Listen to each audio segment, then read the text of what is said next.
Fala, empreendedor! Estou passando aqui para te contar um negócio muito legal. Essa semana eu dei uma entrevista para um pessoal muito bacana, para a Beatriz e para o Alex. Eles fundaram a BCX Consultoria, uma galera nova que está chegando aí, e eles têm um foco de mostrar o empreendedorismo, mostrar a visão empreendedora, principalmente ali para o recém-formado. Então, desde a época de faculdade, desde a odontologia, eles já tinham essa visão, já fundaram a Liga de Gestão, Liga de Empreendedorismo ali dentro da faculdade, e isso já vem ajudando então muita gente, muitos colegas a terem uma visão empreendedora. E aí nos conhecemos pessoalmente não faz muito tempo, e eles me convidaram então para gravar o podcast deles, né, o PCX Podcast, e foi um prazer esse tempo que a gente passou junto nessa entrevista. E eu combinei com eles, então, de compartilhar com vocês também este momento, essa entrevista. Então, o mesmo podcast que você vai ver lá, o mesmo conteúdo que você tem no podcast deles, eu quero compartilhar aqui com vocês. Na íntegra, vocês vão ver, então, como foi essa entrevista, esse bate-papo que eu tive com eles. Valeu, pessoal. Valeu, Alex. Valeu, Bia, pela oportunidade. Show de bola. Muito sucesso para vocês. E vocês que estão ouvindo aqui o nosso canal, o podcast Consultório Empresa, aqui. Eu espero que você goste bastante. Então, fiquem com a entrevista. Forte abraço.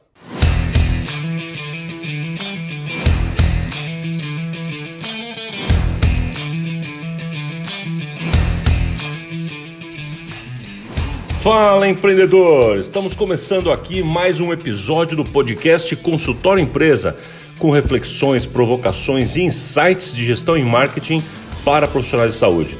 Meu nome é Plínio Tomás, professor e consultor de negócios para a área da saúde, há mais de 20 anos ajudando médicos, dentistas, fonoaudiólogos e outros profissionais a alcançarem seus sonhos e objetivos. Então, pega papel e caneta, porque está começando mais um episódio do podcast Consultório Empresa. Bom, segundo o CFO, temos aí 371.340 cirurgiões dentistas no Brasil, sendo que a maioria são mulheres e a especialização que mais temos dentistas é a ortodontia, seguido de implantodontia, com a maioria de homens. Temos no Brasil 11% dos dentistas do mundo inteiro, e ainda temos 11% da nossa população que nunca foi ao dentista.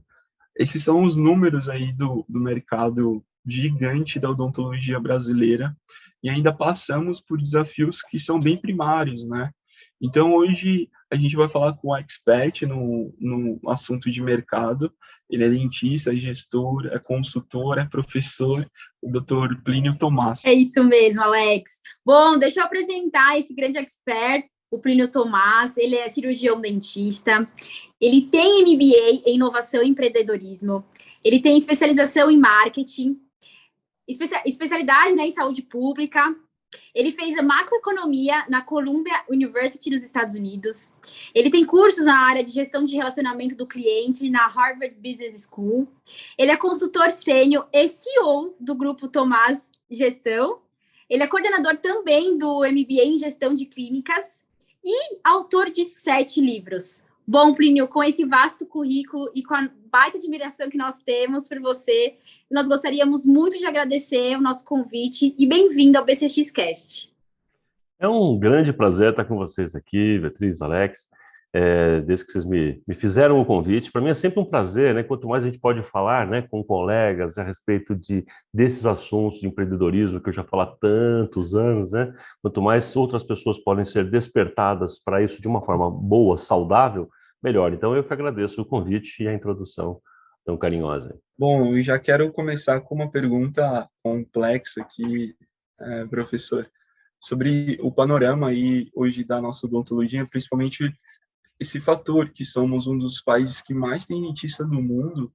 O quanto que isso é preocupante para um profissional que está entrando no mercado atualmente? A gente sabe que o número de habitantes disponíveis para esses dentistas é cada vez menor em alguns centros, né? Principalmente São Paulo, na região sul, na região centro-oeste, ali é um pouquinho melhor.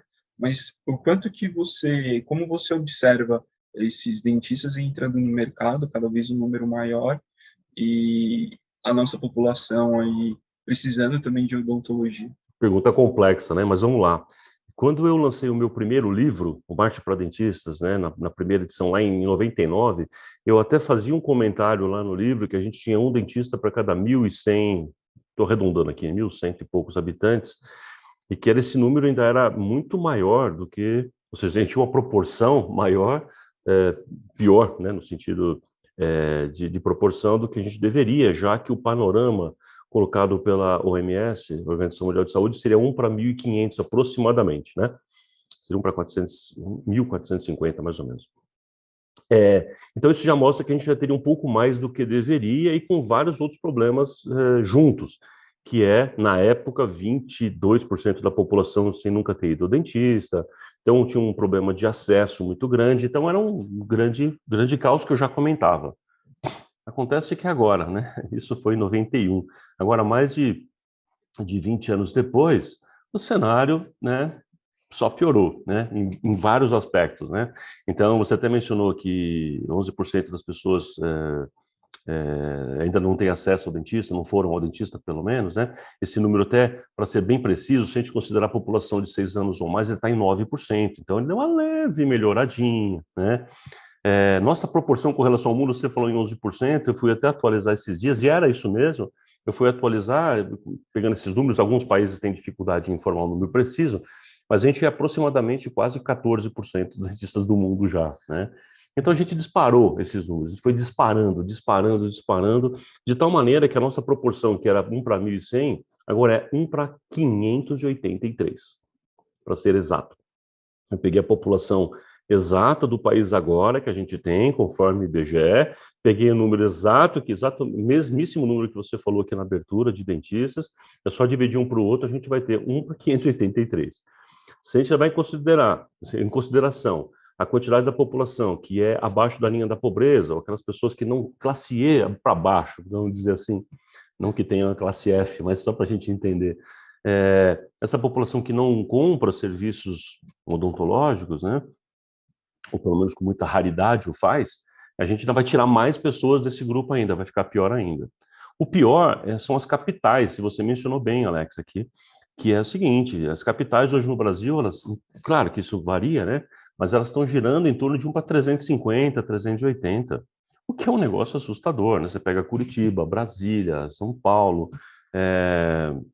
Goiânia, está nessa proporção, né? Tudo nessa proporção. Isso significa, vamos traduzir, 5 vezes mais do que a gente deveria ter para uma relação saudável. 5 vezes mais. Bom, então com essa introdução... e sem falar que 50% desses dentistas estão no Sudeste. Você mencionou isso também, né? É só para a gente destacar, cara, é absurdo, né? É insano. Mas, enfim, quando a gente começa a olhar para isso, a gente vai pensar assim, a população também está nessa proporção no Sudeste, então. Mas só para a gente entender, o que isso causa, né? Você está falando assim, o que isso causa? O que eu acho que isso causa? Isso é bom, é ruim? Em geral, tudo que você tem em excesso é ruim para o mercado, né? Porque você coloca um excesso de venda, de oferta, é um problema. Será um problema somente se aquelas coisas forem iguais. Se eu fabrico uma caneta e começo a oferecer muita caneta para o mercado, e outras pessoas começam a fazer a mesma caneta cor-de-rosa. Se fosse commodity, né? Isso. Se a gente pensar em commodity. Ou qualquer coisa que seja igual. Ainda que não seja commodity, mas que seja igual. Um celular, sei lá, qualquer coisa, né? Commodity é um exemplo mais forte ainda, né? Fica mais evidente. Mas só para dar esse exemplo. Então, se eu estou fazendo, o outro começa a fazer, olha, está vendendo bem caneta cor-de-rosa? Vou vender caneta cor-de-rosa. Aí o outro, agora a moda é caneta cor-de-rosa? Vou fazer caneta cor-de-rosa. Chega uma hora que tem tanta gente vendendo que o mercado despenca. Isso é chamado lei de mercado, oferta e procura, né? Quando tem um excesso de oferta da mesma coisa, né? Então é tudo igual, já que é igual, escolhe-se por preço. Já que a escolha e a briga é por preço, começa a gerar um fenômeno chamado espiral descendente. E esse fenômeno na macroeconomia a gente precisa entender, porque ele puxa todo o mercado para baixo. Isso na odontologia aconteceu na ortodontia, que é um exemplo gritante, que a gente consegue reconhecer. Nesse curso que você mencionou, Bia, aqui no começo, que eu fiz lá na Colômbia, foi uma vergonha ver que os professores em Nova York, dando um curso para a gente, mencionaram esse fenômeno que aconteceu no Brasil com a ortodontia. Ou seja, muita gente fazendo a mesma coisa, da mesma forma, com o mesmo discurso, do mesmo jeito, brigando por preço, gerou uma espiral que sugou o mercado inteiro. Até quem fazia coisa certinho, que não entrou nessa disputa, foi sugado para baixo. Esse é um fenômeno conhecido. Então, respondendo a pergunta, sim, é um grande problema, um gigante problema para todos aqueles que são iguais. Então, todo aquele que está indo na moda, que está indo na ondinha, na nova tendência, aquela coisinha que está todo mundo fazendo agora, todo mundo aquele que é igual, esse está todo mundo cada vez com o mercado pior, cada vez mais em situação pior. Então, para uns pode ser bom, para outros ser ruim. Então, depende de como que cada um está se inserindo no mercado, como cada um está vendo esse mercado e como está lidando com isso. Um ponto que você salientou, esse 583 habitantes, e eu sempre olhei para esse número e fiquei imaginando, poxa, será que dá para sustentar uma clínica? Isso levando em consideração que a gente está pensando no Brasil, né? E o Brasil esse número é menor. Só para te interromper, mas eu sempre brincava com isso, eu gosto de brincar com isso. Quando eu conto esse número, eu pergunto para o dentista que está ouvindo, falo assim, você tem 583 pacientes? Cara, já tem uma carteira com 2.000. Bom, então você já pegou de outras pessoas. Pegou de outras pessoas, exato. E eu acho que você já respondeu isso, falando sobre essa padronização, essa comoditização que muitas vezes o dentista passa por tentar fazer sempre a média, né? Sempre estar na média, não o melhor caminho, um dos piores caminhos, principalmente no mercado onde a gente está.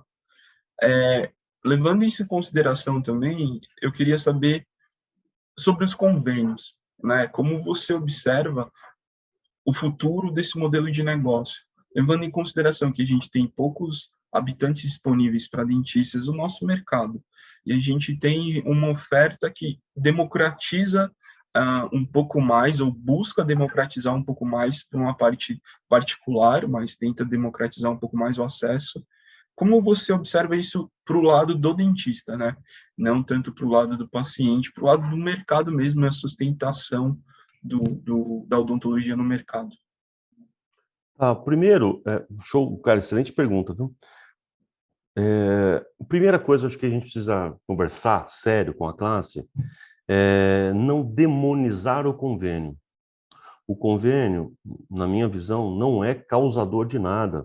Eu estou nesse mercado há muitos anos, já estudei, já entendi profundamente, inclusive, a história de como é que os convênios chegaram.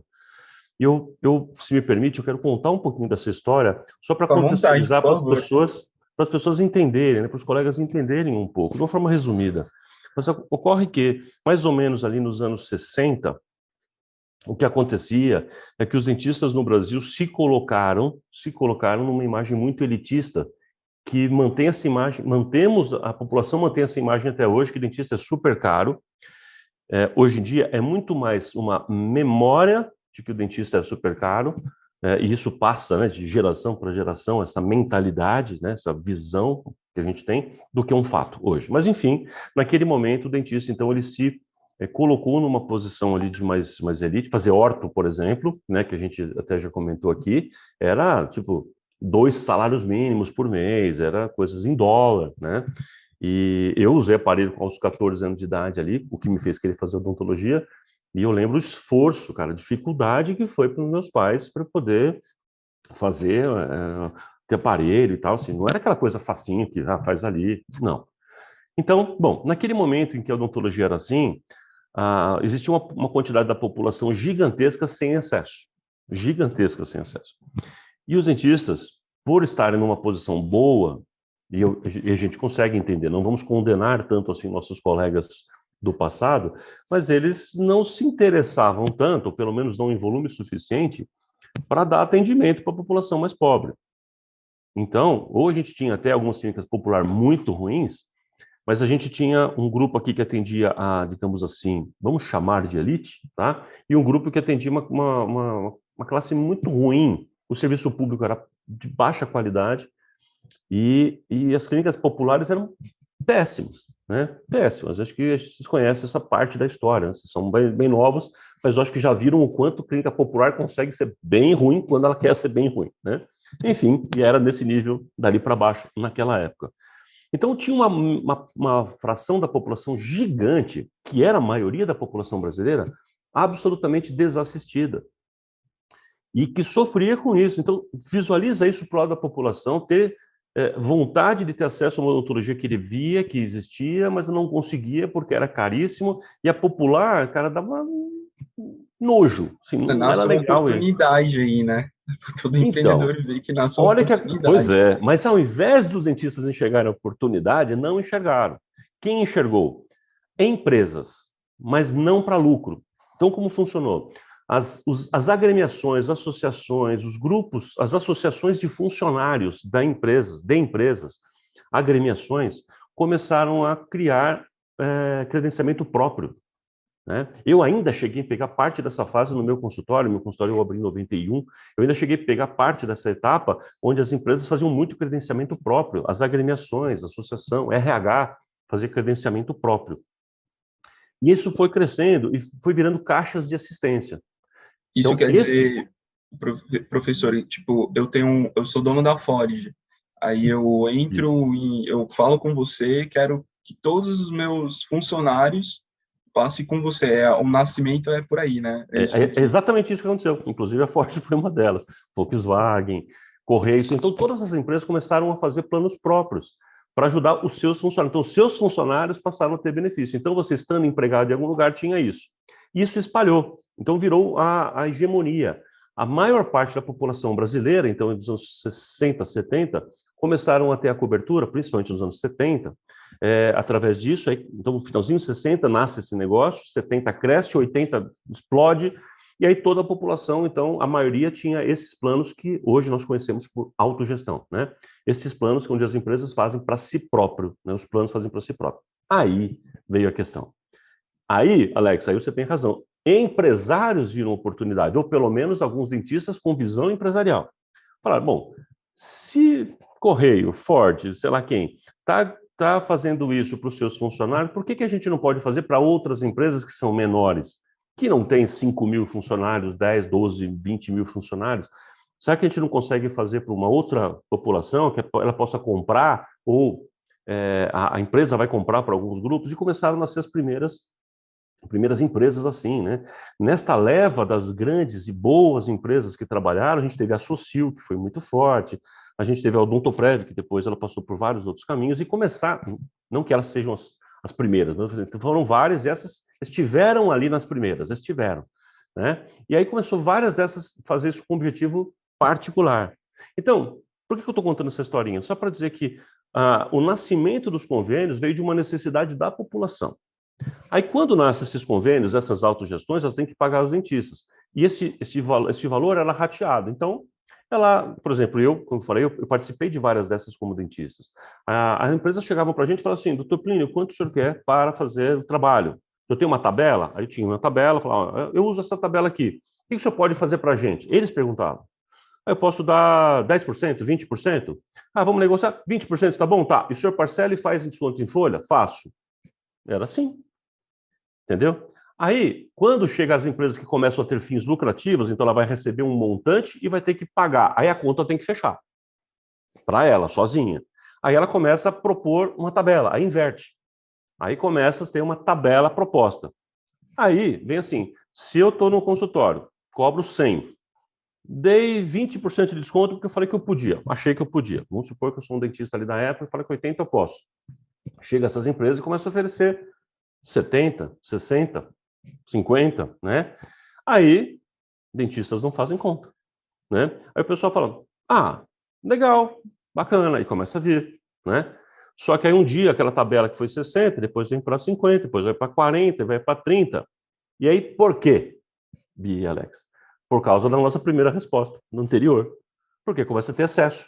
Como tem excesso, começa todo mundo bater na porta desses convênios e dizer assim, cara, deixa eu fazer parte disso, você paga para mim também? Eu pago, mas não é 60, eu pago 50. Aí chega outra, deixa eu fazer parte? Pago. Tá, mas não é 50, eu te pago 40, eu te pago 30. Esse foi o fenômeno que foi acontecendo com os convênios. Então o convênio não é o criador do problema. Ele aproveita situações. Quais são as situações? O dentista não faz conta, primeira. A população precisa ser assistida e o dentista não quis abaixar seu próprio preço direto. mas aceita o convênio. Não faz sentido nenhum. Isso nos anos 80 e começo dos anos... Foi bizarro. O dentista não quis abaixar seu preço, mas aceitou, começou a aceitar convênio por um preço lá embaixo. Não fez nenhum sentido isso. Não fez nenhum sentido. Então, é assim que começou.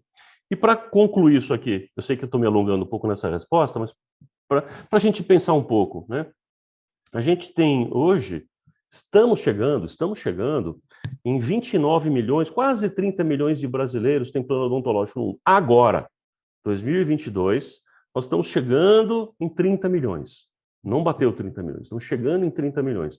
Vamos considerar o tamanho da população? A quantidade de brasileiros que tem plano odontológico hoje no Brasil é ridiculamente pequena.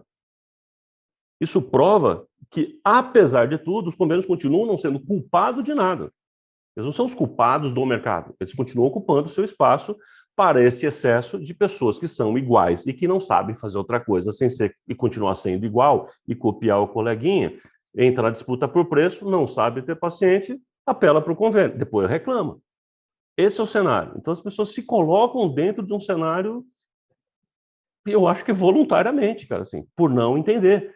Por isso eu repito a minha frase, a minha hashtag do coração é gestão salva, gestão liberta, né? A minha hashtag é gestão liberta. Porque assim a gente consegue mudar a cabeça das pessoas, dos colegas. A gente vai mudar a odontologia, eu acredito, cara, muito nisso, quando a gente tiver uma legião, um grande volume de dentistas que consigam pensar de uma forma mais empresarial, de uma forma mais madura, mais consciente, diria assim. Me alonguei um pouquinho, mas eu acho que eu consegui passar a ideia, né? Não, muito legal, né, Plínio? Você trazer a importância da gestão, né? Dentista saber fazer conta, porque dentista, na sexta-feira passada, nós estivemos presencialmente com você e é incrível, né? Você trouxe essa importância do dentista saber fazer conta, dentista saber fazer gestão. E agora trazendo, né, fazendo um gancho com essa parte, Plínio, eu gostaria de saber como que você trabalha na tua empresa, né, no teu meio de consultoria, com os teus alunos e também mentorados, a importância que o dentista tem em avaliar os KPIs. Eu não sei se você trabalha com KPI, né, com indicador de performance ou OKR, como que você trabalha na tua empresa. Eu gostaria de saber quais que você, na sua opinião, quais são essas métricas mais importantes que você avalia mensalmente, e eu queria que você trouxesse também a importância do dentista avaliar, porque a gente percebe muito que foca muito no faturamento, mas tem muita coisa por trás do faturamento que não é mensurada. Show de bola. Vou começar até pelo final do seu comentário. Está cheio de gente hoje aqui, que a gente vê na internet, falando e tentando ensinar os colegas com lógica e métricas de faturamento. E quando você pega um método que algumas pessoas estão ensinando, é mais ou menos assim, ó, para você faturar 100 mil, você vai gastar 150. É genial, né? Genial. Eu não vejo a menor cabimento da insanidade nas coisas que a gente está ouvindo aí, né? Mas, enfim. KPIs, eu uso muito porque eu não acredito, não tenho a menor ideia, sério, é ignorância minha, não tenho a menor ideia como se faz gestão sem número. Gestão sem número, para mim, tem nome, é chute. O nome científico é chute. Qual que é a definição de gestão que eu dou? Definição de gestão que eu dou, gestão, que é diferente da administração, gestão é tomar decisão. Gestão é um pensamento estratégico, num nível estratégico. A gente tem um nível estratégico aqui em cima, um nível operacional aqui embaixo e no meio o nível tático, que é a gerência, a supervisão, né? Então, aqui alguém decide e aqui alguém aperta parafuso. Aqui alguém decide o que fazer, que parafuso, como, de que forma, como que a gente vai vender o parafuso, enfim, né? E aqui no meio tem alguém supervisionando isso. São 3 momentos diferentes. Então, é fundamental a gente ter números. Então, gestão é decisão. Gestão e decisão, então a minha definição de gestão é o seguinte, é eu olhar para alguma coisa num ponto A, isso é gestão. Eu olho no ponto A, isso significa número. Eu quero melhorar esta coisa. Então eu vou imaginar um ponto B para esta coisa, né? Então o ponto B é ele melhorado para esta coisa. E eu posso mexer em 2 alternativas grandes, que é recursos, ferramentas, recurso pode ser gente, pode ser sala, pode ser material, equipamento, são coisas que eu posso adquirir ou modificar, ou processos, métodos, jeito de fazer. Qualquer coisa que você imaginar vai ser isso, sempre. Então, o que é fazer gestão? eu quero melhorar atendimento ao cliente. Se eu falo, quero melhorar atendimento ao cliente e saio fazendo coisas, eu não estou fazendo gestão. Gestão, eu quero melhorar o quê? Atendimento ao cliente. Como que eu estou no ponto A? Como que eu estou hoje? Eu preciso encontrar um KPI, ou seja, um indicador de satisfação de cliente, por exemplo, de atendimento, encontro aquilo, transformo aquilo num número, numa métrica clara e fácil de ser medida, ou enfim, que eu tenho um método para isso. Aí eu coloco uma nova meta para aquilo. Então, por exemplo, eu medi hoje o meu atendimento ao cliente, a minha satisfação com o atendimento da minha recepção, por exemplo, vamos supor que seja isso, está em 7,2. Eu falo, não, 7,2 é um número que não está bom. Então, eu não estou conformado com isso. Então, eu vou fazer um projeto para que em 3 meses, 7,2 se transforme em 8,5. Tem 3 meses para minha equipe aprender e aplicar alguma coisa para mudar essa realidade. Então, eu paro, sento aqui é não no mocho. Ou seja, eu saio do mocho, eu saio do operacional, subo, venho até a gestão e passo a ter cabeça, porque senão a empresa fica sem cabeça. Aí começo a pensar, o que eu posso fazer para este número sair de 7,2 para 8,5 em 3 meses? Eu posso mexer em recursos, que são ferramentas, ou processos. Né? As duas coisas. Então eu começo a pensar, então vou comprar esse equipamento, vou dar tal treinamento, vou fazer essa coisa, eu monto um planinho com 3, 4, 5 ações, né? Então, então eu olho para aquelas 6 ações, pegar uma funcionária específica que fazia 4 funções, ela vai fazer só essa, eu vou dedicar ou seja, esse é o recurso que eu estou dedicando, vou colocar ela num software específico, vou dar este treinamento, que é um processo, ou seja, eu monto esse planinho com 3, 4, 5 coisas e implanto. E vou fazer o quê? Medir. Né? É isso. Então, a gestão é essa tomada de decisão, né? E eu preciso de números. Então, respondendo a sua pergunta de forma muito objetiva, eu não tenho a menor ideia como fazer isso sem número. Porque fica muito chute, né? O que eu... Melhorar o quê? Melhorar quanto? Tem meta? Não sei. Eu não tenho meta, depois eu dobro? Não, isso aí não funciona, né? Essa ideia de não ter meta, depois dobrar a meta, não existe. Então, eu preciso encontrar caminhos para fazer isso. Para encontrar os caminhos, eu vou alimentando a minha mente com novas ideias, com novos insights. Então, quanto mais eu leio a respeito de gestão, de marketing, eu vou tendo mais ideias, mais insights, e vou guardando na minha gaveta de possibilidades. Aí, quando eu chego num momento em que eu preciso melhorar aquele resultado, eu vou trabalhar com isso, né? E a segunda parte da sua pergunta foi quais indicadores? É isso? Quais KPIs? Acho que foi essa a sua pergunta. Bom, são vários, cara, são vários. E aí é difícil te listar, porque primeiro que tem alguns básicos, sim, mas depois eu mudo muito, isso depende de projeto para projeto, né? Depende de cada caso.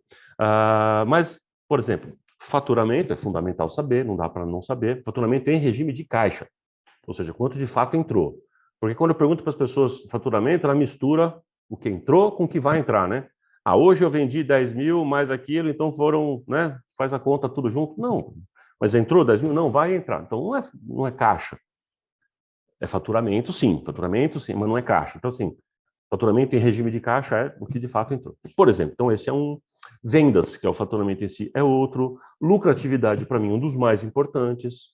Extremamente importante, lucratividade. Ticket médio, coisas que não dá para dizer. Custo hora. Nada. Se eu não sei custo hora, como que eu vou conversar com o convênio? O convênio me propõe um valor, que eu vou ficar 1 hora fazendo o procedimento, ele quer me pagar um valor que é abaixo da minha hora. Bom, eu vou aceitar isso, então é honorário zero, material não cobre, imposto também não, ele vai me oferecer menos que a minha hora. Aí, este convênio, talvez eu tenha que ter uma discussão com ele, só para dar um exemplo, né? Então, hora clínica, né? Que mais? Taxa de conversão das pessoas que estão chegando, quantas que estão efetivamente ficando comigo, e por aí vai, né? São muitos, realmente são vários indicadores, eu não sei, não tenho a menor ideia como fazer gestão sem. Não tenho a menor ideia. Muito bom. Antes do Alex fazer a pergunta dele, uma frase que eu adorei, que eu ouvi na tua palestra presencial lá na Bel, foi que, não sei se é assim literalmente que você fala, mas dentista ganha dinheiro quando tá sem luva, é isso mesmo? Mais ou menos, né? O conceito é esse, Eu falo que é fora do mocho, ele vai ganhar dinheiro fora do mocho, né? Mais ou menos isso, em outras palavras, né? Sabe por quê? Porque assim, vou fazer uma comparação aqui, que aí todos os seus ouvintes aqui vão entender claramente, e aí quanto mais colegas entenderem isso, melhor para a classe.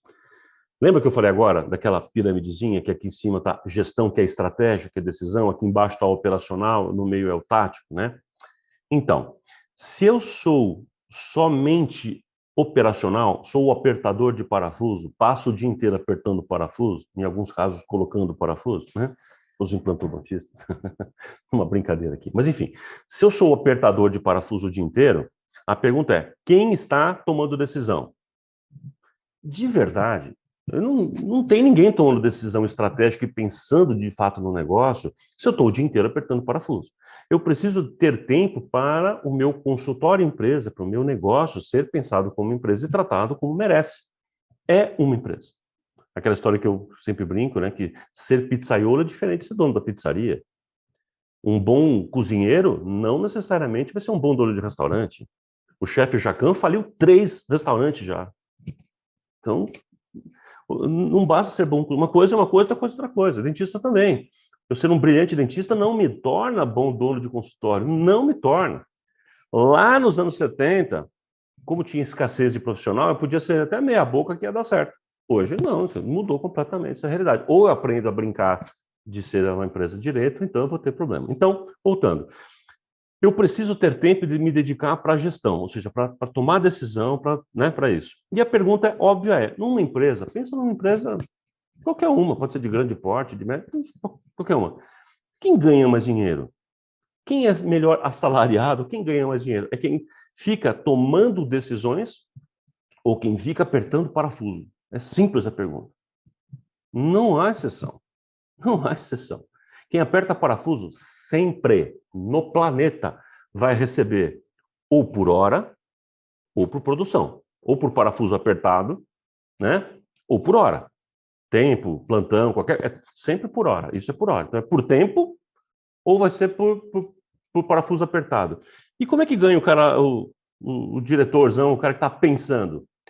Ele ganha pela sua capacidade de olhar o mercado de uma forma mais sistêmica, de olhar para frente, ver oportunidades, criar diferenciais e direcionar o que a empresa está fazendo para caminhos positivos e não necessariamente iguais aos outros, para encontrar diferenciais e tal. Então, o processo de tomada de decisão é o que faz a empresa ganhar dinheiro. Então, por isso que esse comentário seu é importante, né, que você está lembrando do que a gente falou na sexta-feira lá, e é tão importante isso. O dentista sair do mocho, né, tira a luvinha, dedo seco, vem para a cadeira aqui um pouquinho, 1 ou 2 horas por dia é suficiente para isso, mas ele tem que parar para fazer gestão, não administração de preencher planilha, não é isso, é para parar e pensar no negócio. É pensar no negócio, pensar o negócio e no negócio. O que ele é, o que eu posso melhorar em cada um daqueles indicadores que a gente está falando, o que eu posso fazer, eu vou montando um plano e vou implantando esse plano. Aí faço isso, coloco, distribuo as ações, distribuo as funções, ok. O resto do tempo eu volto lá e posso ser o apertador de parafuso, ok. Mas se eu não estou lá, ninguém está. Quem está tomando decisão? Ninguém. Então é um barco à vela, que eu iço a vela e deixo o vento levar para onde for. Aí deixa a vida me levar, a vida leva eu, né? E nem sempre o vento vai para o lugar certo. Aí é problema. A gente aqui na BCX, Plínio, começou a fazer um movimento muito legal de sentar com os nossos clientes e traçar, na verdade, estimular eles a traçar um plano estratégico, Ótimo. que é a parte inicial de toda a gestão, né? Ou seja, mas isso bem feito, eu quero ser referência na minha cidade em home care, por exemplo. Então, se você quer ser, qual que é como a gente cascateia isso? O que você vai fazer no tático? Qual que vai ser o seu operacional? Quais serão as metas? E, cara, assim, a gente vê o quanto eles se sentem entendendo mais o próprio negócio. Eles percebem que eles podem ter mais controle. E as metas, elas param de ser algo, sonhos, né? Para de ser coisas intangíveis e fica algo no dia a dia. Por exemplo, a gente sofria muito com o cliente ter que fazer postagem no Instagram. Ele geralmente é muito difícil, porque a geração é diferente, porque não entende muito a necessidade de fazer. Então, eles tinham certa dificuldade. Quando a gente faz esse exercício, é interessantíssimo quanto eles pensam nisso e percebem que faz sentido. Percebem que o que a gente estava tentando fazer com eles desde o início fazia sentido. Uma coisa que é interessante do que você falou, queria destacar, e ótimo, viu? O caminho que vocês estão traçando com eles é excelente. A maioria das pessoas, dos colegas, não tem essa visão, não tem um objetivo claro. Elas sabem que querem melhorar, mas não sabem o que, nem como, nem quanto. E é um negócio que ninguém para pensar. Então, eu acho tão quase surreal o quanto isso é presente na vida das pessoas. E não é só na classe odontológica, isso acho que de muita gente assim, né? Então, o primeiro passo é esse assim, doutor, exatamente o que você quer fazer, o que você quer alcançar, aonde você quer chegar com isso? Quer ser referência em quê? Em prótese, em tal lugar, em home care, como você falou. O que exatamente, para quem você quer ser excelente? É a pergunta que eu sempre faço para os meus clientes também, né? Então, você quer ser excelente em quê e para quem, exatamente? Exatamente, grifo exatamente, né? Põe neon piscando ali. Para quem exatamente? Aí o cara decide, diz, bom, agora a gente sim, aí vai fazer exatamente o que você falou. A gente começa a abrir esse projeto. O que eu preciso fazer para esse objetivo? E aí o que eu preciso fazer é diferente do colega que é meu vizinho, porque ele tem outro projeto, outro plano, outro público-alvo. A gente para de querer copiar o coleguinha. Isso é irritante. É isso que gera aquele problema que a gente falou no começo. Um monte de gente igual, virando todo mundo a caneta cor-de-rosa. Aí, cara, fica difícil. Aí fica difícil. É isso aí. Esse é o problema. Eu tenho uma pergunta aqui para te fazer e eu acho que é uma pergunta que ela se aparece muito abrangente, mas eu acredito que você tenha uma resposta bem conceitual para ela. Quais são as oportunidades de negócio que o dentista hoje desperdiça na cadeira? Eu sei que são várias e eu sei que a gente estava falando até sobre essas oportunidades sendo desperdiçadas apertando o parafuso aí. Mas o que você sente que o mais gritante, assim, infelizmente, é o que mais passa desapercebido? Eu vou falar até diferente, tá? Para te responder, isso é uma lista enorme, é enorme. A quantidade de coisas que eu tenho já mapeado aqui, de oportunidades perdidas é gigante. Mas eu vou te responder com um conceito que vocês, obviamente, vocês dois conhecem bem, mas a gente está falando aqui para os colegas que estão ouvindo, que é o seguinte: onde que eu acho que é a questão, onde está a solução disso para falar de oportunidade? É entender o público-alvo, foco, eu preciso ter essas coisas, né? Então, eu preciso ter diferenciais competitivos, eu preciso ter um foco estratégico, preciso ter um nicho, né, um público-alvo definido. Essas palavrinhas são muito estranhas para os colegas. E a pior de todas que eu vejo, cara, são quase 30 anos fazendo isso, é público-alvo. Incrível. Quando a gente fala de público-alvo, e alguma pessoa que vai estar ouvindo a gente agora fala assim, público-alvo, tá falando que está em São Paulo.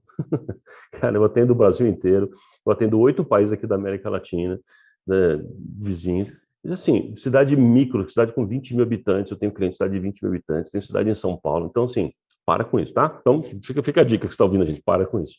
Ou seja, público-alvo é saber para quem eu quero ser excelente. Se eu estou numa cidade micro, assim, eu estou fazendo um trabalho aqui que é para atender, sei lá, a filha do prefeito, ou é para atender aquela população mais pobre. Só com isso, cara, falei uma coisa muito simplista aqui, né? Mas já mostra assim, sim, eu vou ter alguma coisa diferente aqui. Então, todo mundo tende a ir para o meio. E numa estatística, lembra da curva de Gauss? Aquela curva ensino? Quanto mais eu vou para o meio, é onde está o tumulto. O que é diferenciação estratégica? Eu enxergar onde as oportunidades, essa é a sua pergunta, Alex, das pontas da curva. É onde tem pouca gente atendendo. E eu vou dar alguns exemplos para te responder, então, que eu falei que tem uma lista gigante. Então, com esse conceito em mente, ou seja, que é foco, nicho, público-alvo, diferencial competitivo, para a gente entender. Casos que eu ajudei, que são, assim, cara, para mim, emblemas de sucesso. Por exemplo, fizemos uma vez um trabalho com uma... Eu vou resumir, tá? Não vou dar muitos detalhes, só para a gente não se alongar e também porque não é o caso. Uma clínica que era uma clínica muito comum, básica, que não tinha diferencial nenhuma, travado, e as duas sócias iam fechar a clínica. A gente observou, uma longa história, que o diferencial delas podia ser uma clínica para... inicialmente, o nosso pensamento foi uma clínica para travestis. Tem todo um motivo para a gente ter chegado nisso. E depois acabou virando LGBTQIA+, enfim. Mas essa clínica hoje já tem, virou uma rede, ela já tem várias unidades, com várias cadeiras, e elas estão quebrando. Então, quando ela fechou a clínica, inicialmente para travestis, ela falou, Plínio do céu, vai fechar assim, né? Cara, não é, quanto mais eu fecho, mais perco o mercado. Isso que está na cabeça de todo mundo, isso é exatamente o oposto da verdade. Quanto mais eu fecho, mais eu ganho o universo. Aliás, os meus mentorados dizem que eu sempre faço quase que uma coreografia. Quando eu falo isso, eu acabei de fazer de novo. Quanto mais eu fecho, eu ganho o universo. Parece uma coreografia. Quanto mais eu fecho, eu ganho o universo. Mas é isso, quando eu fecho o foco, as oportunidades ficam muito mais fortes para aquele nicho. E ter a mentalidade de nicho é extremamente forte. Isso vale para qualquer lugar. Outro exemplo, agora eu vou falar um até que não é da odontologia, é um oftalmo que está em Humas, uma cidade interior de Goiás. Esse cara hoje atende gente do Brasil inteiro, mas principalmente do estado inteiro de Goiás, da capital, principalmente, né? Das cidades, estados vizinhos, né? Ele está em Humas, uma cidade pequena de Goiás. Mas qual é o diferencial dele? Ele é um oftalmo que acreditou no que eu estou falando e focou a clínica para a oftalmopediátrica, transformando o consultório dele em um submarino. Submarino? Sim. Ele se transforma, ele veste uma outra roupa, ele é um personagem, ele conta histórias, tem livros infantis, hoje ele tem personagens publicados, ele vende livros infantis. Cara, prêmios, faz prêmios na cidade com ações ligadas à temática dele, fantástico. Então, o cara usou focar, mas Plínio, se eu focar demais só em criança, em umas, aí eu vou morrer de fome. Não vai. Ao contrário, foca que expande. Foca que expande. Ah, cara, tem um monte de gente que fala assim, eu vou atender só, entendeu? Pacientes com necessidades especiais. Ah, mas é focar demais. Abre também. E por aí vai. Por aí vai, né? A quantidade de exemplos é muito grande. Então, ao invés de dar uma lista, que eu falei, é fazer o colega enxergar a oportunidade assim, o que ninguém está atendendo? Porque fala que, acho que não vai fazer sentido, né? Eu tenho clientes que focaram em atender pacientes com fobia.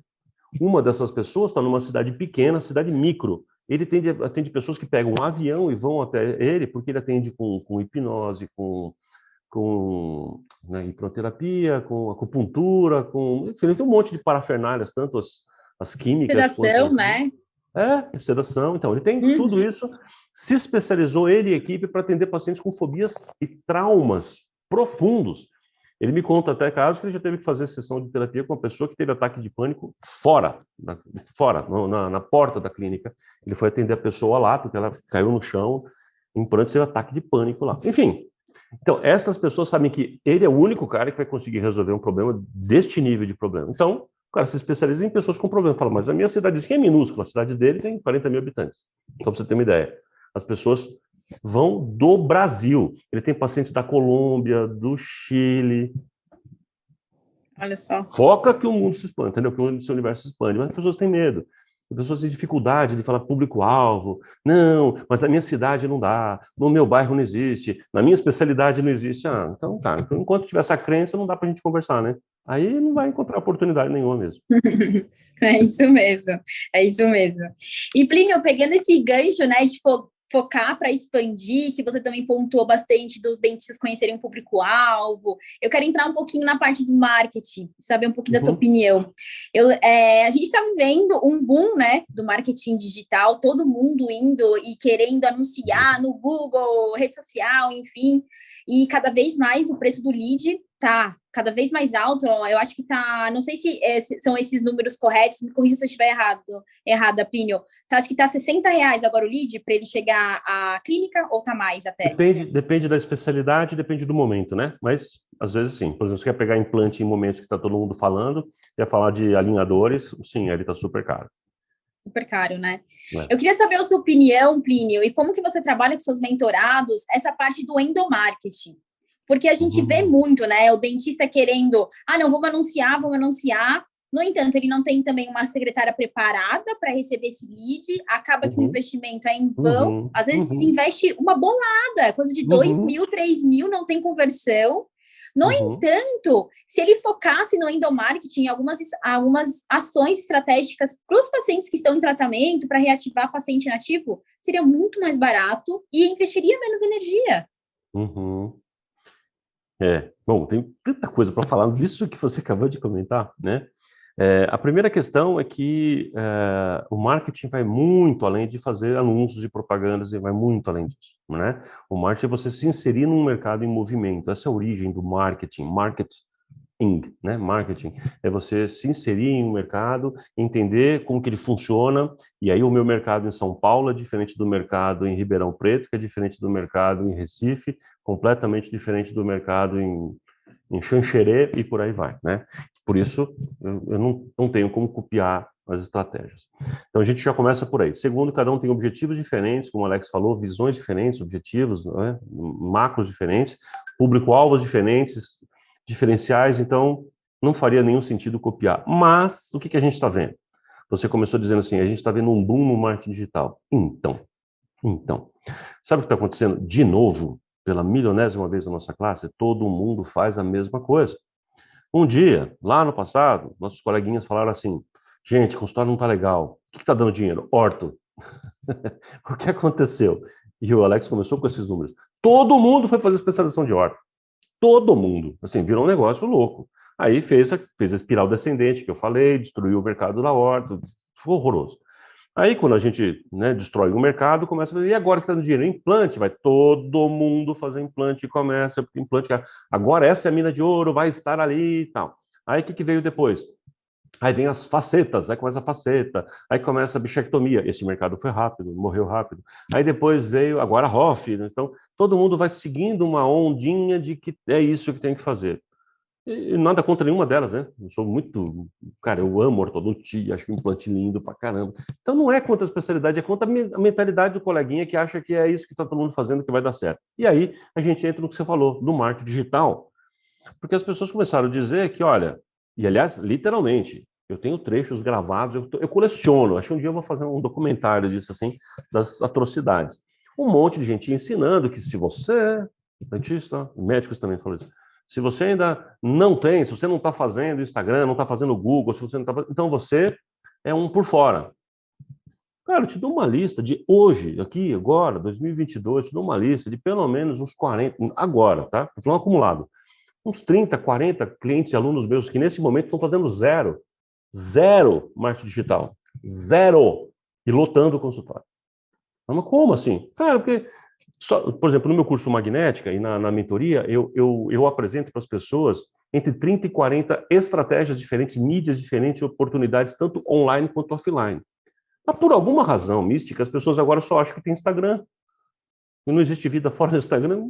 Por quê? Então, sei lá, se o consultório da Beatriz está aqui em São Paulo, num lugar bacana, legal, e o público dela é esse, então ela tem que usar Instagram. Tem que usar. Sim, porque é óbvio, o público dela está lá. Agora, tem um cara que está lá numa cidade pequena, por exemplo, eu tenho um cliente, tenho dois até, em Ipanema não no bairro do Rio de Janeiro, mas numa cidade pequena de Minas Gerais. Se estiverem nos ouvindo aqui, abraço para vocês. Cara, muito legal lá. Então, uma cidadezinha pequenininha lá. Cara, a estratégia que a gente monta, por exemplo, numa cidade como essa, estou dando ela como exemplo, não necessariamente ali, fazer parcerias, por exemplo, com o seu Zé, que é o dono da farmácia, e com um outro cara lá, que é um formador de opinião para a região. Essas parcerias e um evento e palestras feitas ali. Cara, resolveu. A clínica do cara está lotada. Né? E parar de fazer a mesma coisa e começar a fazer a outra. Por exemplo, tem um cliente meu também de uma cidade minúscula, no interior de Goiás, que o que a gente fez com ele? Ele fazia um monte de especialidade. Eu até brinquei que ele é especialista em clínico geral. 5 especialidades diferentes, virou especialista em clínica geral. Eu falei, é isso que você vai fazer. Porque ele só ficava divulgando as coisas mais top, né? Pá, odontologia digital. Eu falei, cara, olha o público da cidade, o que é possível, o que tem. Aí a gente começou a olhar quais são os dentistas que tem na cidade. Todo mundo super especializado e fazendo a mesma coisa. Eu falei, sabe o que você vai fazer? Aí, de novo, o Alex falou, oportunidade. Aqui a oportunidade foi o avesso do que alguém pode imaginar. Eu falei, a oportunidade é ser um dentista inteiro. Um dentista com D maiúsculo, como foi o dentista que a gente tinha no passado. É o meu dentista. O que ele faz? Tudo. Resolve minha vida. É o meu dentista. Não tinha na cidade o meu dentista. Não tem. Só tem o especialista no primeiro pré-molar superior direito, o especialista entendeu? Na língua esquerda, né? Como diz um amigo meu. Enfim, então o cara falou assim, eu sou o seu dentista. E se apresentou, a partir de agora, a nossa clínica e tal, é a clínica para a família, eu sou o seu dentista, serei o seu dentista o resto da vida. Cara, 3 meses a clínica do cara lotou, porque todo mundo queria o meu dentista, não queria o especialista, entende? Então, é isso. Aí, quando você fala, então, desse endomarketing, desse trabalho interno, Bia, é o que eu mais faço na vida, assim, é o que eu mais recomendo, porque ele é muito mais barato, muito mais forte, muito mais rápido do que eu tentar fazer, por exemplo, com Google. Pensamento de Google, para mim, é pensamento de funil e eu sou contra funil, né? Eu acho que funil não funciona na saúde, não há muito ético na saúde isso, não. Eu não gosto. Eu acho que isso é copiar a estratégia que funciona para infoproduto e trazer para a da saúde, isso me incomoda. Então, eu prefiro estratégias de, de fazer com que aquele cliente fique absolutamente tão encantado com o método, não é esperar a coisa cair do céu, para que ele traga outras pessoas, né? Eu costumo usar até o exemplo que, para mim, o bom marketing, isso tem a ver com a sua pergunta, totalmente a ver com a sua fantástica pergunta, que é a seguinte: ao invés de eu sair caçando borboleta, eu decido qual borboleta eu quero. Então, eu quero a borboleta azul da Tasmânia. Esse é o meu símbolo, a minha borboleta azul da Tasmânia. Então, então, eu vou pensar qual é o jardim perfeito da borboleta azul da Tasmânia. Aí eu descubro que ela quer um jardim com essa altura, tal umidade, tal intensidade de luz, que tipo de flor ela gosta. Eu vou entender, né, o clima do jardim perfeito para a borboleta azul da Tasmânia. O que eu faço? Eu me dedico nas minhas 2 horas de gestão por dia, como gestor.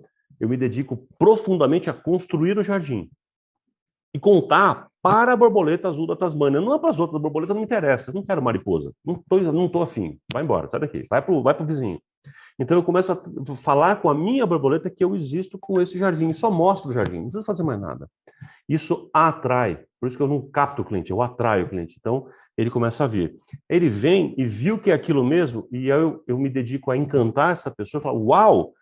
E aí ele fica e chama outras borboletas amiguinhas dela, azuis, para falar, cara, achamos o jardim que é, cara, é a nossa cara, você precisa conhecer, vamos lá, vamos lá. Esse processo é natural, barato, forte pra caramba, porque a gente mexe com boca a boca provocado, então ele tem um poder profundo, muito profundo, e muito mais barato. Por alguma razão mística, os coleguinhas ficam achando que tem que fazer Google, Instagram, e que isso cara, não. Alguns, talvez, outros é outra coisa. Então, essa mania de sempre de copiar e fazer o que todo mundo faz é que causa o problema que a gente está vivendo. E não só esse, como tantos outros que a gente já comentou aqui, né? Então, é ter uma visão mais aberta, uma visão... Aquilo, de novo, né, naquela pergunta que o Alex tinha feito das oportunidades, que a minha opinião é essa. É foco, né? É entender foco, nicho, público-alvo, diferencial competitivo. Essa é a conversa. É aí que vira o jogo, né? O jogo a gente vai ganhar quando a gente entender que aonde eu quero chegar, para quem eu quero ser excelente e em qual diferencial eu vou ter para isso, né? E o diferencial não é mais uma técnica. O diferencial de alguns talvez seja um manobrista. Vou contar um caso para vocês rapidinho. Uma clínica classe A1. A gente estava fazendo um projeto em... Minto, fazer projeto não, até fiz depois. Mas eu estava dando uma aula, um curso, uma imersão de 3 dias, uma consultório empresa, lá em Cuiabá. E uma clínica classe A1, né? Os alunos estavam lá. E aí, eu comecei a provocar os alunos ali qual é o seu diferencial. E todo mundo responde 2 coisas. Ou responde técnica, praticamente todos, ou então, porque eu atendo com muito carinho, eu sou tão bacana, as pessoas gostam de mim, é óbvio, né? Se fosse bruto, ninguém estava lá, se não tivesse paciente. Então, assim, mas isso não é diferencial, isso é sua obrigação. Vamos entender, essa é a sua obrigação. Tá bom. Aí depois que as pessoas todas falam isso, e todo mundo fala mesmo, aí eu explico que isso não é diferencial, que isso é obrigação, e a gente começa a levantar o diferencial de verdade. Aí foi vendo. Aí essa clínica 1, os donos estavam lá, uma pessoa falou assim, olha, eu não sei da minha, sinceramente, ela falou, eu não sei da minha, mas eu sei da dele. Apontou para ele. Uma colega falando dos caras. A clínica do cara é fantástica, eu já levei lá, minha mãe, já foi não sei quem, não sei o quê. Aí ela começou a falar, por que ela é fantástica? O estacionamento, aí ela falou do seu, acho que é Horácio, seu Jorge, não lembro o nome da pessoa lá, mas seu Zé, né? E o seu Zé é maravilhoso porque ele é um senhorzinho, olha o discurso da colega, porque o seu Zé está nossa, a clínica do cara tem um cheiro maravilhoso, ele tem um cappuccino, aí fala, inclusive, do que você sabe? Como é que é aquele cappuccino? Um cara de mexe com um pauzinho de canela, fantástico. Aí ela falou, sei lá, seria isso? Ó, tá vendo? Quando ela está falando dos outros, ela começa a enxergar o que marcou. Ela não mencionou nada clínico, e ela é dentista. Ela sabe avaliar clinicamente, mas nem ela falou dessas coisas. E falou da tecnologia aparente, ela até mencionou. Aí outro falou assim, é verdade, aí começou um monte de é verdade. Aí surgiu um fenômeno mais engraçado que eu já vi acontecer assim, espontaneamente numa sala de aula, nesse tipo de coisa. Umas 8 pessoas, uns 8 alunos falaram do seu Horácio, acho que é o Horácio dele. Não é verdade. Olha, tem uma coisa que é fantástica, é o seu Horácio. É o seu Horácio. Eu já ouvi falar também do seu Horácio. Todo mundo ouviu falar do seu Horácio. O diferencial da clínica é o seu Horácio. Aí os outros começaram a dar risada. Eu virei para eles e falei assim, agora me contem, quem é esse seu Horácio? Eu falei, é um manobrista, é um senhor que ele é manobrista, ao mesmo tempo é porteiro, mas ele realmente ele é um amor. Eu falei, vocês treinaram ele? Ele falou, não, foi Deus mesmo, foi sorte, assim, né? Eu falei, tá vendo, gente? É isso. Nesse caso, caiu do céu. Mas se você está aprendendo agora que ter uma pessoa, pra você ter uma ideia, esse seu Horácio, ele abre a porta para o paciente, senhorinhas, dá o braço para a senhorinha, e vem andando devagarzinho com ela, perguntando da vida, sabe o nome do filho, sabe o nome do neto, sabe o problema. Lembra, ele tem carinho por gente, fala, ele fica ganhando bombom, ele fala, cara, ele tem um carinho por seres humanos. Ele é assim, manobra o carro da pessoa, faz tudo assim. Então, ele é meio porteiro, meio manobrista, eles contrataram o cara e deu sorte de ter um cara maravilhoso. E eu ensinando para os outros, tá vendo? Ele deu sorte. Você não precisa ter sorte. Você precisa ter método. Você entendeu que isso é importante? Você entendeu que o comportamento do cara é importante? A sua solução, então, não é contratar o seu Horácio, tipo, roubar o funcionário do colega. Não é isso. É, treina alguém para isso. Treina toda a sua equipe para ser assim, para agir assim. Só para dar um exemplo, né?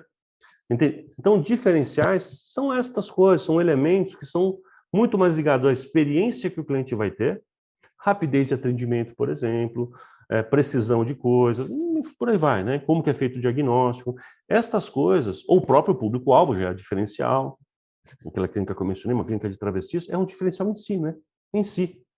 Porque aquela pessoa vai se sentir mais, talvez, acolhida ali, enfim. Eles tinham um jeito próprio de ser, eles gostavam do público, eles tinham uma conexão muito forte com o público, por isso que a gente propôs ali para eles. Só para voltar a esse exemplo.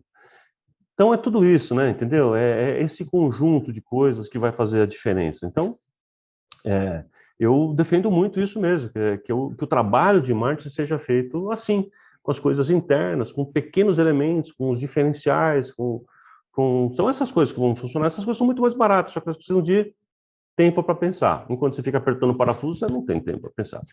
E aí você fala assim, cara, estou com um problema de pouco paciente, o que eu vou fazer? Outro curso clínico? Minha pizzaria não está indo bem, o que eu faço? Vou fazer um curso de lenha, para usar melhor a lenha. É isso a cabeça do dentista. Minha pizzaria não está vendendo, o que eu vou fazer? Vou aperfeiçoar o molho. Alguém está reclamando do molho? Não. Mas a cabeça do dentista é assim, vou fazer o próximo curso. Antes de fazer o próximo curso, que tal você aproveitar melhor o que você já fez? Né? Você já tem uma capacidade, conta para as pessoas.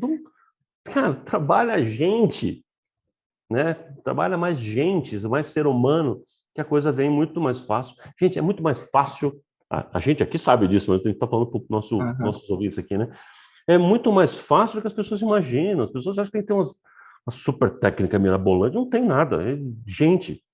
Entenda de gente, converse com as pessoas, seja único, pare de copiar os outros e vai. É isso. Não tem, cara, um segredo nunca antes revelado. Detesto esses negócios, cara. Não te contaram um segredo que estavam te escondendo. Quem escondendo nada, cara? Segredo para emagrecer? Não tem segredo. É para de comer e faz exercício. Não tem segredo nenhum. Não tem segredo. Segredo da boa gestão? Não tem segredo. Tem método. Tá aí, cara, tá nos livros, tem segredo, tem método. Só que, se você tem alguém como vocês, por exemplo, né, se os colegas têm como vocês, como eu, alguém para orientar, um mentor que ajude no processo, vai facilitar e vai encurtar o caminho. Mas o método tá aí, cara. Então, para que vocês, né, tem um povo com umas bobagens do tipo, nunca te contaram. Quem nunca te contaram? Todo mundo já contou. Eu já contei tudo, por exemplo. Plínio, eu queria fazer uma pergunta. Eu trago umas perguntas um pouco mais complexas, e aí eu tenho uma sobre a nossa orto, né? A gente conversou bastante sobre ela sofreu esse espiral negativo que você explicou, ela tem atualmente ainda maior número de dentistas, a especialização é ainda mais procurada, e atualmente a gente tem uma novidade que são os alinhadores, né? Não é bem uma novidade, mas mudou um pouco o mercado, a gente pode dizer isso com certeza, de como era antes. Principalmente com grandes marcas e com as apresentações na TV, com investimento em marketing, essas marcas fazendo. Como você vê o futuro da ortodontia e você vê esses alinhadores trabalhando com essa ortodontia atualmente, tanto para o dentista como para a população? Eu acho que alinhador é uma coisa que veio para ficar e é muito bom. Eu acho que é bom para o paciente. A técnica envolvida, a metodologia sistemática é muito boa. Então, eu acho que veio para ficar. Ela é legal. Resolve tudo? Não sei. Eu converso com alguns ortodontistas, bons professores, que dizem que sim. A maioria diz que não, que tem alguns casos que não dá ainda, que ainda precisa de alguma coisa, mas que vem melhorando e etc, né? Enfim, então eu não quero fazer discussão técnica. Eu imagino, eu fiz essa introdução só para dizer que eu estou considerando e imaginando que tecnicamente ok, então seria, vamos imaginar uma disputa em nível técnico similar a qualquer outro tipo de aparatologia, seja autoligado, ou seja um prate normal, safiras, não importa, né? E técnicas também, straight wire, ou seja, não estou entrando nesse mérito, tá bom? Então, sim, veio para ficar, eu acho que é uma grande tendência, porque entre as tendências mundiais é busca por estética. Entre as tendências mundiais que a gente tem é busca por estética. Então, eu acho que isso veio para ficar, né? As pessoas querem, os pacientes querem, os pacientes buscam. O problema começa quando a gente coloca este cenário que eu acabei de mencionar com o cenário que eu mencionei anterior, que os dentistas todos se desesperam e partem para nova onda, todo mundo um copiando o outro, achando que ali é que eu vou ganhar dinheiro. Ou seja, faz a coisa pelo motivo errado e da forma errada. Este é o problema, de novo. Ou seja, já fizemos isso com tantas outras coisas, né? Onde a gente vai pisando, a gente vai estragando o mercado. É um negócio inacreditável que os dentistas fazem, né? Na massa dos dentistas. Então, eu acho que isso está acontecendo novamente. E assim como aconteceu lá com os convênios, que não são culpados, mas se aproveitam de uma situação de mercado, eles aproveitaram a situação, eles viram uma oportunidade de ajudar e estão lá fazendo o papel deles. Se os dentistas estão aceitando ou não, como já falei, a culpa não é deles. Se eu estou oferecendo menos, tem alguém aceitando, eles estão na deles. Né? O dentista tem que saber se pode aceitar ou não. Né? Enfim.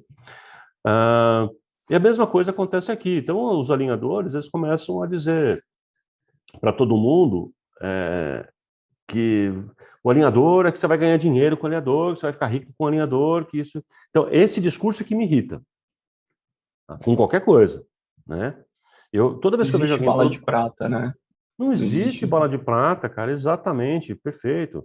E ó, posso falar uma frase meio forte aqui, assim, toda vez que eu vejo alguém, aliás, eu vou fazer um post disso, toda vez, eu tive ideia agora, toda vez que eu vejo alguém falando muito de enriquecimento, você vai enriquecer, ele fala, olha, tem um método que vai enriquecer. Ele não está se referindo a você não, tá? Tá? Se o cara fala, olha, esse método vai enriquecer. Não é você, não.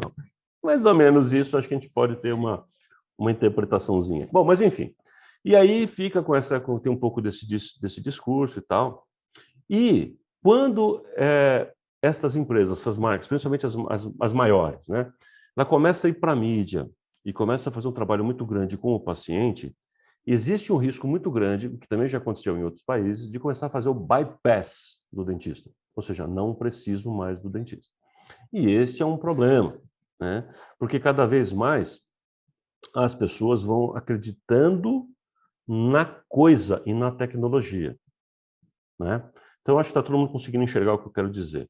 Quanto mais as pessoas, quanto mais o colega, o dentista, fala, olha, este aparelho é milagroso.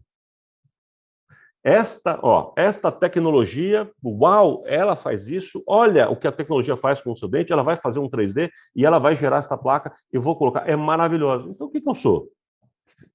O intermediário. Porque, na verdade, quem está fazendo, a lógica veio do software, e quem está dizendo isso? Massa de dentistas estão dizendo que A inteligência é o software. Cara, olha que software maravilhoso. E que eles vão fazer um negócio que é fantástico. Ou seja, eles estão tirando a capacidade clínica de raciocínio de si e transferindo para a coisa, para a empresa. Mas se fosse um fazendo isso, tipo, azar do cara. Se fossem 5, azar dos caras. Mas são centenas. Aí a população inteira já acreditou que a coisa é que é boa, não é o dentista. É treinado para ser assim, né, Plínio? Treinado para ser assim. Esse é o problema, Alex. Entendam. Quem tem ouvidos, ouçam, né? Então, aí a pessoa começa a falar o seguinte, você faz aquele aparelhinho da marca tal? Faço. Você faz também? Faz também. Se o aparelho é o mesmo, quem faz não é o dentista. Não é ele que faz. É um software. Vem de algum lugar. E todo mundo sabe disso já. Se é feito fora, eu só vou receber. Eu começo a comparar o quê? Preço. Porque tudo que é igual se compara por preço. Uai. E aí começa de novo o quê? Espiral descendente. Olha que coisa. Quanto mais o dentista fica falando e colocando a força, a capacidade, o diferencial num objeto, ou numa técnica, ou numa empresa externa, mais ele está transferindo a sua competência para eles. E é o que está acontecendo no mercado agora. E eu não estou falando isso por achar, não, tá, gente? Eu monitoro o mercado. Eu tenho números disso. As pessoas, o preço dos alinhadores está despencando. E não está despencando porque a empresa baixou o preço. Está despencando por vários motivos, mas o principal é porque tem uma competição de preço muito grande. Então, só está começando a ganhar dinheiro quem consegue um título muito alto para conseguir comprar ele mais barato. E eles começam a ensinar você ter que fazer esse tipo de coisa. Então, você cobra mais barato para você vender mais, para você conseguir esse título para vender mais e trabalha com a margem... Insano. E cheio de gente ensinando isso também. Insano. Ou seja, as margens... Tem gente vendendo... Eu tenho um cliente meu que quando veio para mim, a gente fez a MCU, a margem de contribuição unitária, a gente faz uma planilha para ver margem de lucro, né? A gente foi ver que ele está tendo prejuízo com o alinhador, cobrando um valor que achava legal, está tendo prejuízo. Não enxergou. Assim, quando ele vê o total do que ele estava fazendo, está tendo prejuízo. Fala, insano. Com título, hein? Não é um normalzinho, já tem um título, nível tal. Ele não estava conseguindo ter margem mais. Ou seja, alguém sim está enriquecendo, mas não é necessariamente o colega que está usando e vendendo o alinhador. Então, a minha resposta é complexa para esse assunto, por isso que eu te falei, essa resposta é complexa aqui, por quê? Mas tem muita gente boa, muita gente fazendo direito, tem gente ganhando dinheiro, tem. Então, a ideia não é achar culpados, né? Não é achar culpados, é dizer assim, de novo, como que o dentista se coloca? Ele vê aquilo como, uau, vamos nessa, esta coisa é fantástica, então ele começa dizer que aquele é o caminho e chama outros para fazer a mesma coisa. E fica todo mundo querendo copiar o colega e faz a mesma coisa como se fosse uma grande panaceia. E, de novo, a gente vai para a bala de prata. E aí, cara, a gente está sempre a mesma coisa. Eu olho para ela e falo, de novo.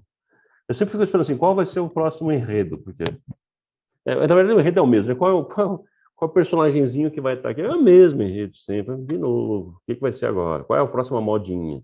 Aí vai todo mundo para modinha. É incrível, cara. Então, é isso que eu posso dizer. Os alinhadores eram para ficar. Eu acho que é legal, gosto do método, acho que é bacana. Defendo, eu como paciente acho fantástico, enfim. Agora, os dentistas têm que entender que é isso que você quer fazer isso de uma forma correta, então faz, precifica direito, faz para você, e faz porque é um método alternativo bom dentro do que você já faz de ortodontia, ou tem a ver com o seu tipo de tratamento mais estético para o paciente, mas não porque é modinha, porque eu vou fazer, porque eu vou ganhar o título de, sei lá, Diamante, Prata, Blaster, Ultra Software, né? Tupperware, eu sou um nível Tupperware, né? Não, para com isso. Só faz e, enfim, né? Concentra no que precisa. E, Plínio, eu não poderia terminar o nosso podcast sem fazer essa pergunta. E eu estou muito curiosa, tenho certeza que os nossos ouvintes também.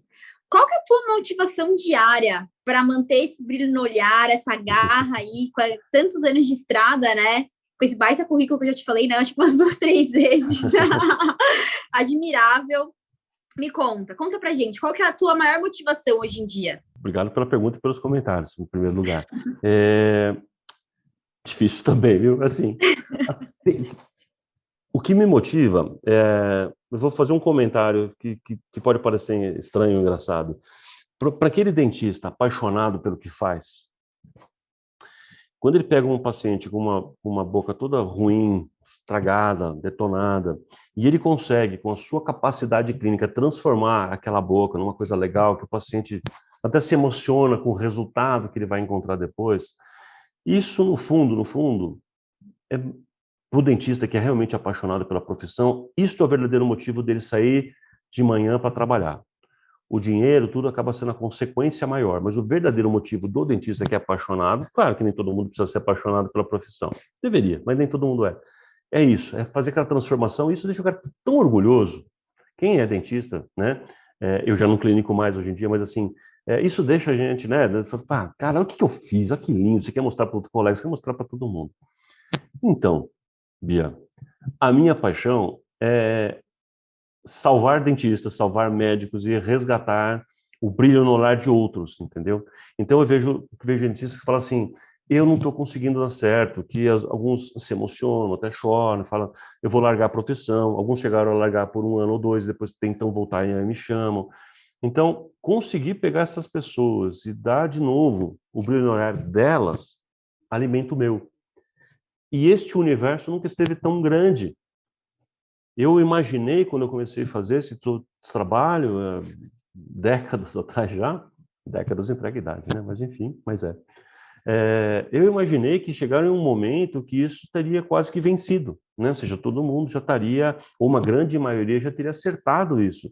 Que eu estaria, a esta altura da minha vida, trabalhando com uma minoria de pessoas que ainda não tivessem, talvez, tido uma visão mais realista da vida, do mercado, de negócios, do consultório. Mas, infelizmente, o que aconteceu foi exatamente o oposto. Tem cada vez mais profissionais de saúde, e eu tenho que incluir todos aqui, em situações desesperadoras. E o incrível, até médicos, que eram muito mais difíceis ter médicos com problemas, hoje tem um monte. Então, essas pessoas me procuram cada vez mais. Então, qual é a minha grande motivação? É um senso de urgência que eu sinto. Eu sinto um senso de urgência. Porque eu também estou envelhecendo e estou vendo que tem muita gente para ter os olhos abertos ainda. Tem muita gente que precisa ter os olhos abertos com relação a isso. E quando entender, como eu já falei, gestão liberta. Aí o cara sai disso, ele começa a andar por si só. Mas, por incrível que pareça, parece que a força do mal, o lado negro da força, será que pode chamar assim? Para os Jedis presentes, para quem conhece Star Wars, parece que é mais forte, tem ganhado mais, ou seja, tem mais pessoas nesse modelo de copiar o outro, com o consultório fechando, vendendo almoço para comer a janta. Tem mais gente nesse cenário, infelizmente, do que gente que realmente conseguiu dar a volta por cima. E quando algum dá a volta por cima, o colega acha que foi aquela especialidade que ele fez, ou aquele procedimento que ele fez, e quer copiar aquela coisa que ele fez. Ele não entende que existe uma lógica por trás que aquela pessoa utilizou. Então a gente sempre volta para a mesma coisa. O que me dá o brilho no olho de fazer? É o senso de urgência. Eu preciso fazer, eu preciso falar com mais pessoas, eu preciso alcançar mais pessoas. Eu gosto de ver, tenho o prazer de ver clínicas, sabe, dando certo, e o profissional bem e feliz, e isso me dá um prazer muito grande. É isso que me motiva. E o legal é eu ver que cada vez mais a minha equipe também se motiva. A equipe comemora. Cara, é muito legal.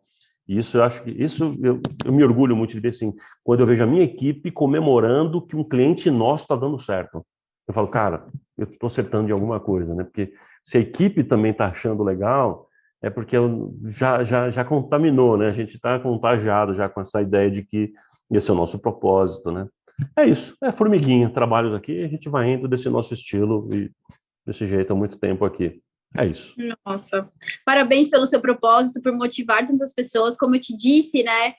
Te contei quando a gente teve a oportunidade, o privilégio de conhecer pessoalmente. Eu lembro lá em 2015, eu indo para a faculdade, ouvindo teus conteúdos, e hoje aprender contigo e ter essa oportunidade de tê-lo aqui no nosso podcast é um grande privilégio. Que você continue por muitos anos aí, com a sua missão, com o teu propósito, que realmente os profissionais da área da saúde merecem. Alguém como você fazendo realmente a diferença na clínica e na vida. De bola, fico muito honrado com as palavras, com a oportunidade de vocês, de conhecê-los pessoalmente, e continue também esse trabalho de vocês, cara. A gente precisa, a classe precisa de mais pessoas que ajudem os colegas a abrir os olhos, ao invés de empurrar coisas, empurrar métodos. de falar para pessoas, ó, enxergue isso, né? Existe um caminho, o caminho está aí, ele não é escondido, mas a gente tem que fazer esse caminho aqui. Então a gente se coloca como ponte, né? Não como uma coisa mágica, né? E eu vejo que vocês estão fazendo esse trabalho, eu fico muito feliz. Eu contei isso para vocês pessoalmente também, eu quero dizer que eu fico feliz de ver quando aparece gente séria fazendo isso e realmente com um propósito similar, né? Um propósito de um movimento que a gente está fazendo. Isso é um movimento que deveria ser de contagiar outras pessoas para que tenham essa visão. E aí, pessoas como vocês, pessoas como eu, que têm mais experiência, ou que está buscando conhecimento, a gente pode ser essas pontes, né? E eu acho que isso que a gente precisa. Infelizmente, tem uns aparecendo por aí que não tem esse mesmo propósito. O propósito é outro, mas eu fico muito feliz de ver que a gente está junto nessa missão, né? Estamos irmandados nessa missão. Fico muito feliz e honrado em poder estar aqui também com vocês. É isso aí. Obrigada, Plínio. Valeu, valeu.